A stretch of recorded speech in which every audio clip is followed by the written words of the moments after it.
Hey guys, today I'm going to be doing a study on Genesis chapter 18, so let's get into it. The Lord appeared to Abraham at Oak while he was sitting at the entrance of his tent during the heat of the day. He looked up and he saw three men standing near him. When he saw them, he ran from the entrance of the tent to meet them and bowed to the ground and said, "My Lord, if I have found favor with you, please do not go on past your servant.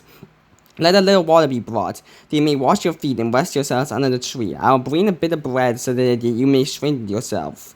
This is why you have passed your servant's way. Later you continue on."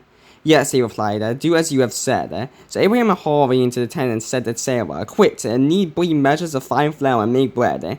Abraham ran to the herd and got tender choice calf. He gave it to the young man and hurried to prepare it. Then Abraham called the milk as well as the calf that he had prepared and set them before the men. He served them as they ate under the tree. "Where is your wife Sarah?" they asked him. "They are in the tent," he answered. The Lord said, "I will certainly come back to you in about a year's time, and your wife Sarah will have a son." Now Sarah was listening at the entrance of the tent behind him. Abraham and Sarah were getting on in years. Sarah passed the age of children-bearing, so she laughed to herself, After I am worn out and my Lord is old, will I have the delight?" But the Lord called asked Abraham, "Why did Sarah laugh, saying, can I really have a baby when I'm old? Is anything possible for the Lord? At the appointed time, I'll come back to you, and in about a year she will have a son." Sarah denied it. "I did not laugh," she said, because she was afraid. But he replied, "No, you did laugh." So, we can see, "Where is your wife Sarah?" they asked him. They are in the tent, he answered. "The Lord said." So it sounds like the Lord. And this is all in capital letters. So this is I'm pretty sure when it says all in capital letters, it's referring to his name, like Yahweh. So this is God saying it, which I didn't which explains why when he saw three men, because he recognized the three men, wanted them to be the Lord. So he saw the three men and he came to them and he recognized the Lord and he saw him as he should. So let a little water be brought that you may wash your feet and rest yourselves under the tree. I'll bring a bit of bread so that you may strengthen yourself. This is why you have passed your servant's way. Later you continue on. "Yes," they replied, "so do as you have said." So Abraham hurried to the tent and said to Sarah, "Quick, knead 3 measures of fine flour and make bread." Abraham ran to a herd and got a tender choice calf. He gave it to a young man and hurried to prepare it. Then Abraham took cords and milk as well as the calf that he had prepared and set them before the tree. He saw them as they ate under the tree. So Abraham recognized the Lord. And a lot of people, a lot of Christians say because it also says and bring man. So most people think one man is Jesus. So Jesus came in the body of a man, here. And but it doesn't matter.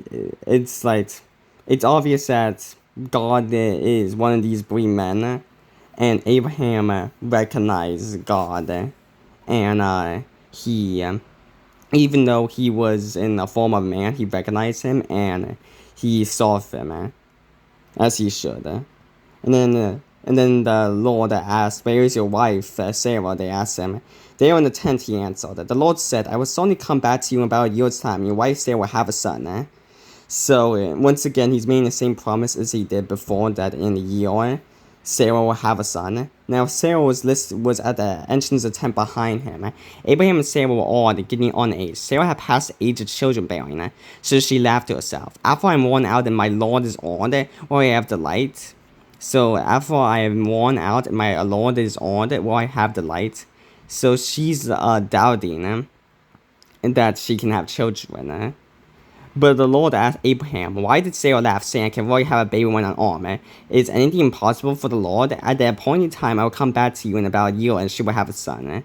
So the Lord heard the doubting and was like, why does she doubt? I am the Lord, I'm God. Anything is possible for me.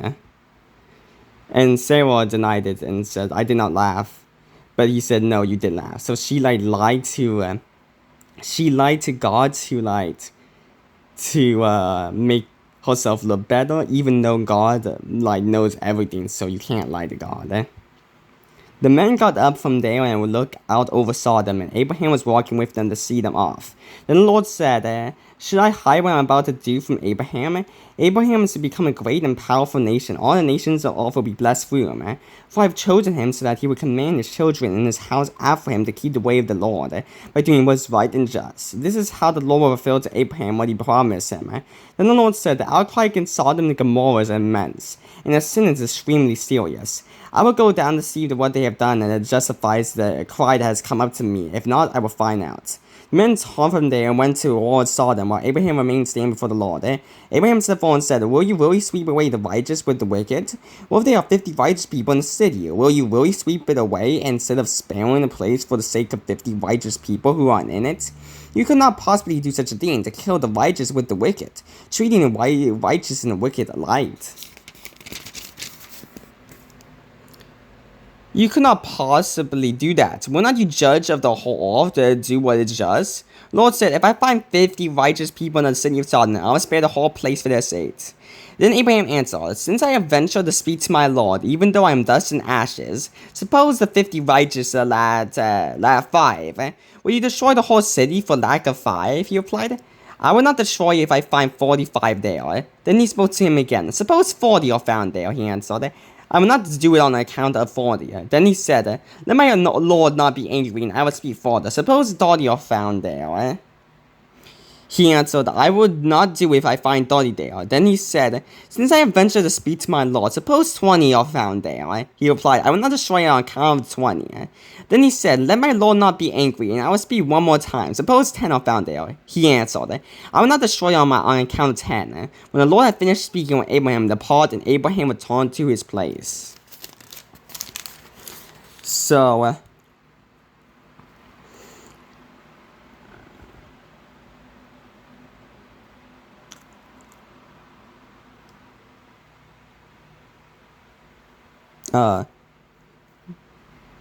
then the Lord said, the outcry against Sodom and Gomorrah is immense, and their sin is extremely serious. I will go down and see what they have done to justify the cry that has come up to me. If not, I will find out. So the Lord, Lord, found out that Sodom and Gomorrah have been doing some immense sin and is extremely serious. But he wants to see it for himself, to see if they're actually doing something really bad and should get destroyed. So the men turned from there and went towards Sodom, while Abraham remained standing before the Lord. Abraham stepped forward and said, will you really sweep away the righteous with the wicked? What if there are 50 righteous people in the city? Will you really sweep it away instead of sparing the place for the sake of 50 righteous people who aren't in it? You cannot possibly do such a thing, to kill the righteous with the wicked, treating the righteous and wicked alike. You could not possibly do that. Will not the judge of the whole earth do what is just? The Lord said, if I find 50 righteous people in the city of Sodom, I will spare the whole place for their sakes. So, Abraham just asked the Lord if there are 50 righteous people, will you spare the whole city? Because I don't think 50 is the majority, so this is in itself, I think there's more than 100 people in both of those cities, probably, So just 50 righteous people in the city of Sodom is kind of already kind of small, But Abraham is gonna go even smaller, And it says, since I have ventured to speak to my Lord, even though I'm ash and dust, suppose the 50 righteous lack 5, will you destroy the whole city for the lack 5? He replied, I will not destroy it for 45 there. So at first, he does 5 off. Suppose the 50 righteous lack 5, and that's just a way of saying 45 with making it sound like it's less than actually it's suppose if 50 righteous lack 5, it makes it sound like it's only 5 is only a little bit. And then he spoke to him again. Suppose 40 are found there. And then Abraham starts with the flattering speech and suppose 40 are found there. And he answered, I will not do it. Then he said, let my Lord not be angry, and I will speak further. Suppose 30 are found there. So he's like, oh, please don't be angry, but like, what if Dottie are there? And Lord is being gracious. Like, he says, I will not do it if I find Dottie there. Then he said, since I ventured to speak to my Lord, suppose 20 are found there. He replied, I will not destroy on account of 20. Once again, like, Abraham is like trying to get it down. Then the Lord. And then he said, let my Lord not be angry, I'll speak one more time. Suppose 10 are found there. He answered, I would not destroy on account of 10. And the Lord finished speaking with Abraham, departed, and Abraham returned to his place. So Abraham let 10 people be found there, right? Because 10 people is not that much, so like, he's like, there has to be 10 righteous people. And the reason why he's doing this is because his nephew Lot is in Sodom, so he doesn't want it to get destroyed. So like, he assumes that there's 10 people that are righteous there, so it will not be destroyed. But yeah, this is Genesis chapter 18, which has the Lord God coming to Abraham and Sarah like doubting, and Abraham is like trying to convince God to spare Sodom. And if any experienced Christian sees this and I said something wrong, please correct me. And if you like this video, like it. And if you think I'm doing something good, subscribe. And I will see you next day, if the Lord wills. Bye.